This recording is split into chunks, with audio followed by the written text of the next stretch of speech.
Yo, what's going on, family? This is your brother here, DeAndre Riley, D.R.speaks, coming your way with another message because I've got something to say. And today, I want to talk about race and race relations.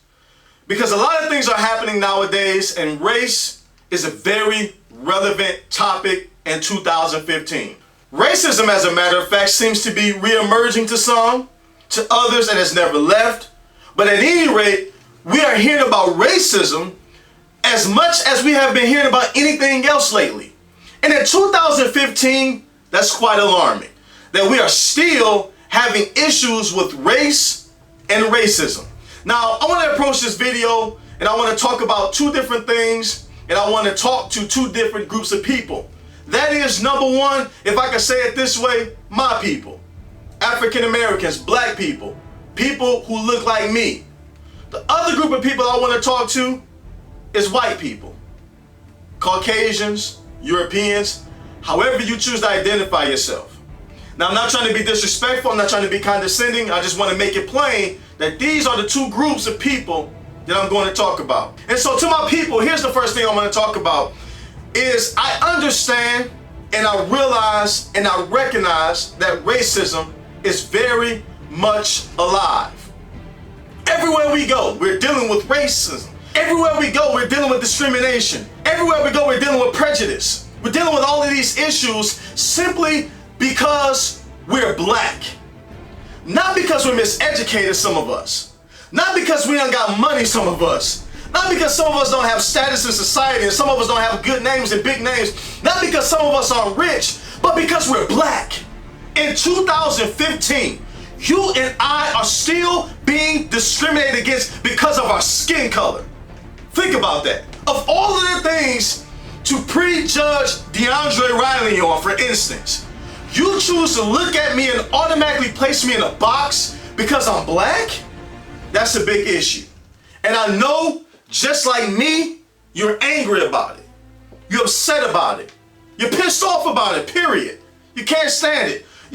And on top of that, you can't seem to understand and fathom how you're being judged based on your skin color. It's upsetting. I get it.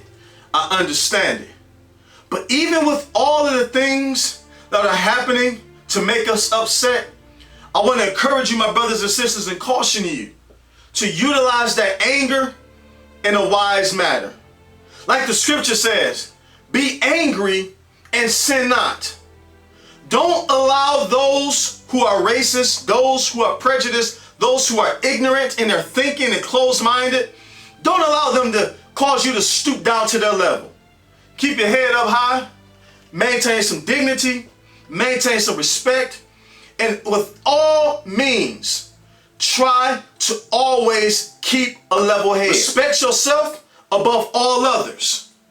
And see, here's the thing about these individuals who are coming against you and trying to invoke you to anger and wrath and all these type of different things. Number one, they're not worth your time. Number two, there should never be anything in you that should cause you to be hateful, to be disrespectful, to be demeaning, derogatory towards anyone else. Because in doing so, you aren't any better than those who are doing it to you and doing it to me. The best route is to take the high road. I'm not saying be soft. I'm not saying be weak. I'm not saying don't stand up for what you believe in, but don't stoop down to their level. It ain't worth it. The second thing I want you to always understand is this. If at all possible, if we can make peace, let's make peace. If we can unite, let's unite. If we can get together, let's get together. If we can come to a common understanding, let's do so. Hatred will get nothing done, though. Anger will get nothing done if we allow ourselves to become a victim of it. The second thing I want to address, my brothers and sisters, is this. When things happen in our society like police brutality, police killings, unfair jail sentences, discrimination on the job, when things happen when we get discriminated in business, when we get discriminated in education and in housing, when these things happen, a lot of times the first thing we do is take to social media. The first thing we do is get on social media, we create a hashtag, We make all these memes and all these posts, all these statuses, all these different things, showing people how we feel and letting people know that we're upset. And all of these things have their place. But let me say this to you. If all you're doing is posting, if all you're doing is making memes, if all you're doing is having commentary on social media, then what are you really solving? I'm not saying that these things are relevant. I'm not saying they don't have their place. But there's so much more that you and I can be doing. I know young brothers and sisters right now that are out mentoring. They're out educating. They're out making people better. They're out feeding the homeless. They're out clothing those who are naked. They are out providing shelter for those who need it. Churches, nonprofit organizations, mentors, speakers, teachers, educators, councilmen, people in higher places and places in authority. They're doing something to better the people. They're doing something to better the public. At the end of the day, if all we're doing is making social media posts, we're probably not adding to the solution. We're probably just adding to the problem.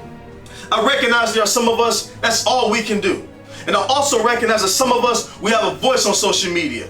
But utilize that voice and then take that voice and correspond it with some action. Because actions speak louder than words. I would much rather you back up what you say by doing what you said. At the end of the day, we should practice what we preach. Faith without works is dead. So let's get out into our communities. Let's form different policies. Let's educate people.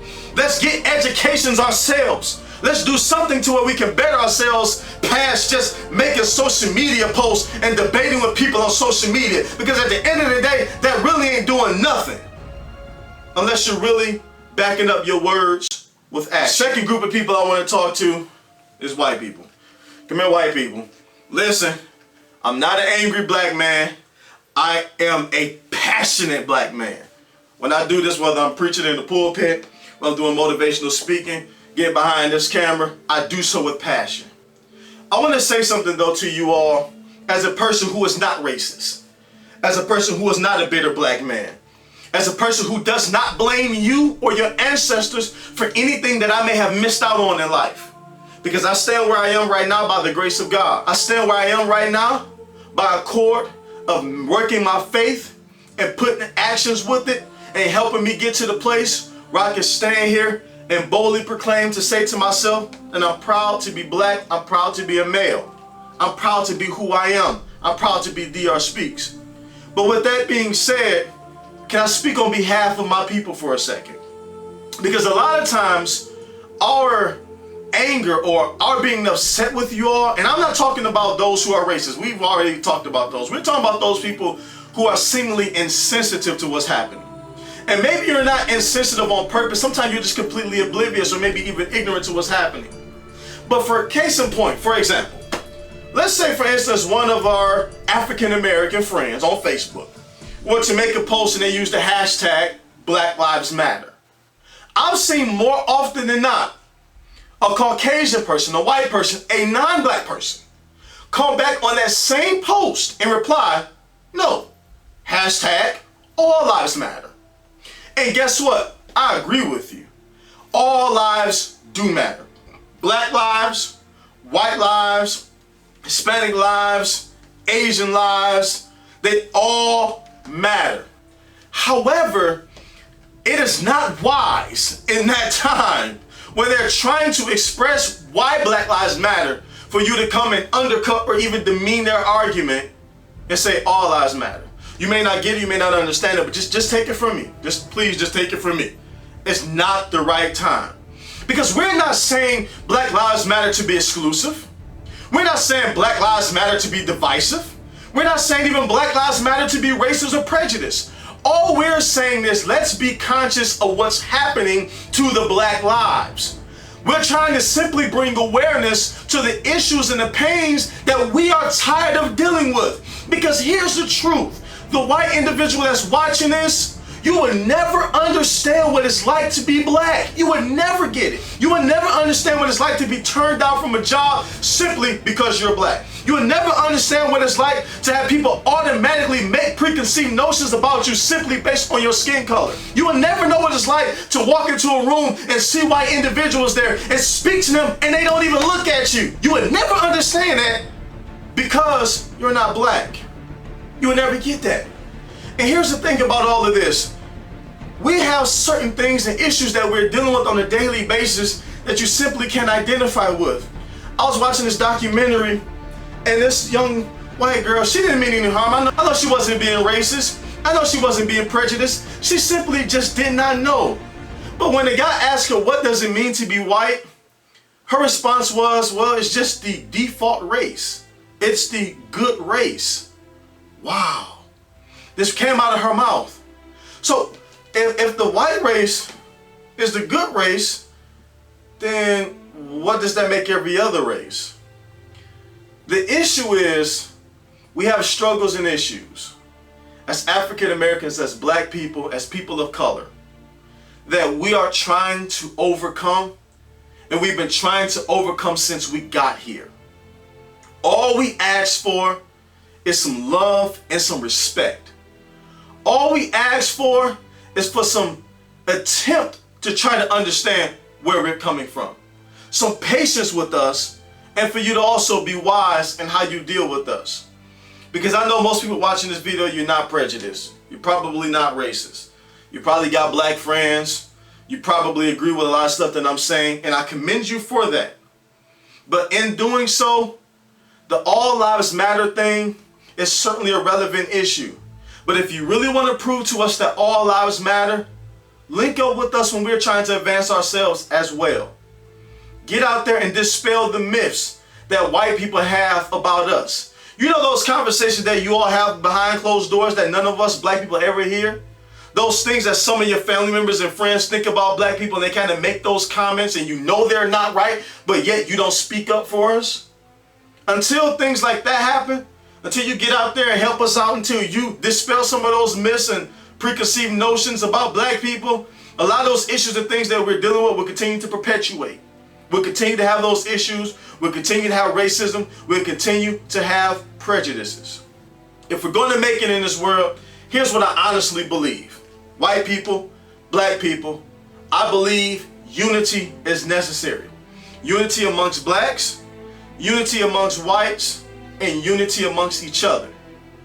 We all need to understand that we're all humans. We all bleed red. And when this life is all said and done, we're all going to go to the dust. And so with that being said, skin color, at the end of the day, it should be one of the least of our issues when it comes down to how we treat each other. We can't hate you as black people. We can't hate white people. As white people, you shouldn't hate us because we're black. Try to understand each other. Try to come together. Try to reason with each other. You may not always agree on anything, but at least let's be respectful. And at the end of the day, I believe that this world can get better because of the actions of both sides of the people working together for the common good of all mankind. Listen, family, do me a favor.